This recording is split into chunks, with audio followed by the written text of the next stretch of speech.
आप बताओ हाथी को कैल्शियम कहां से मिलता है? हाथी की हड्डियां सबसे मजबूत हैं, हरे पत्तों से मिलता है। तो आप भी वहीं से ले लो ना। आयुर्वेदा में जब किताबें लिखी गई थी, आयुर्वेद लिखा गया था, वो कितने साल पहले लिखा गया था? अंदाजा है कुछ आपको? 2.5-3 हजार साल पहले। जी सर। तो 2.5-3 हजार साल पहले जो किताबें लिखी गई थी, तब देसी गाय हुआ करती थी, जी जी जी। और उस टाइम दिन भी बड़ा होता था, खेतों में हम काम करते थे, और चारा भी प्योर था, और गाय चरती थी, बांध के नहीं रखते थे।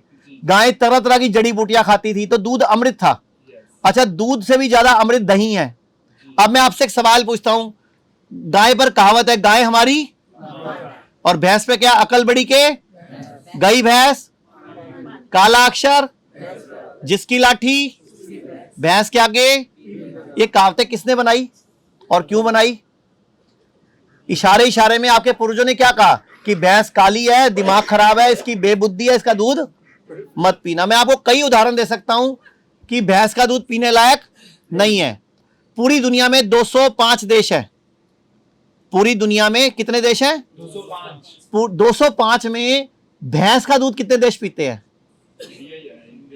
एक इंडिया, नंबर 2 पे श्रीलंका, नंबर 3 पे पाकिस्तान। इसके अलावा कोई नहीं पीता, और डेनमार्क वाले नहीं पीते। अच्छा, आप बताओ पूरी दुनिया में सबसे हड्डियों की बीमारियां कौन सी स्टेट, कौन से देश में है? हाँ जी, भारत में, और डेनमार्क में, और फिनलैंड में। और तीनों देशों में दूध बड़ा भयंकर इस्तेमाल होता है। और पूरी दुनिया में कौन से देश है जहां हड्डियों की बीमारियां सबसे कम है?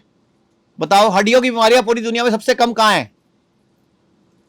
बताओ बताओ जल्दी, पढ़े लिखे बैठे सारे। पूरी दुनिया में सबसे कम हड्डियों की बीमारी कहां है?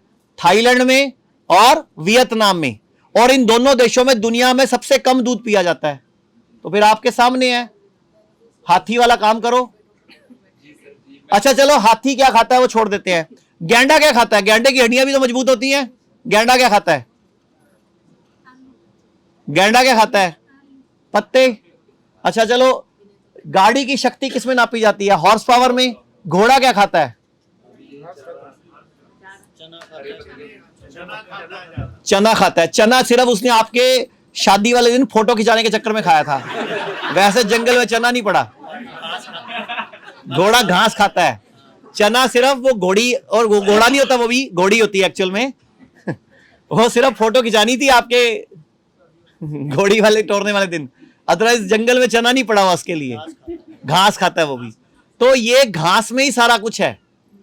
तो हमें अब क्या खाना चाहिए आज के बाद? घास, अगर स्वस्थ रहना तो। व्हीट ग्रास सुना ना? Wheat grass. व्हीट ग्रास क्या है? गेहूं की घास ही तो है। अच्छा, लेमन ग्रास क्या है? वो भी घास है। अच्छा, हमारे घरों में जब पूजा होती है, कौन सी घास पूजी जाती है? तो वो पी भी सकते हो, खा भी सकते हो।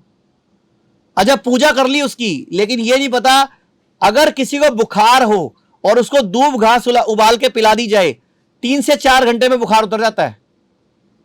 आप करके देखो ना। गिलोय, गिलोय क्या है? गिलोय भी तो गली गली में उगी हुई है।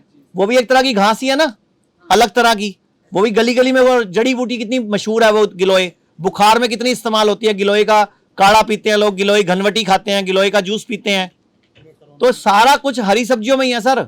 भाई राजीव दीक्षित जी के भारत को विश्व गुरु बनाने के सपने को पूरा करने के प्रयास में एशिया का पहला 1000 बेड का integrated hospital Shuddhigram HIMS Delhi NCR Meerut में खुल चुका है। इसके अलावा चंडीगढ़, डेराबस्सी, नवी मुंबई, लखनऊ, गुरुग्राम, अमृतसर, दिल्ली, लुधियाना और देश के अन्य कई स्थानों पर भी हिम्स अपनी सेवाएं दे रहा है। हर kidney fail patient, liver patient और कैंसर के पेशेंट तक ये वीडियो पहुंचाकर आप भी इस मुहिम का हिस्सा बनिए।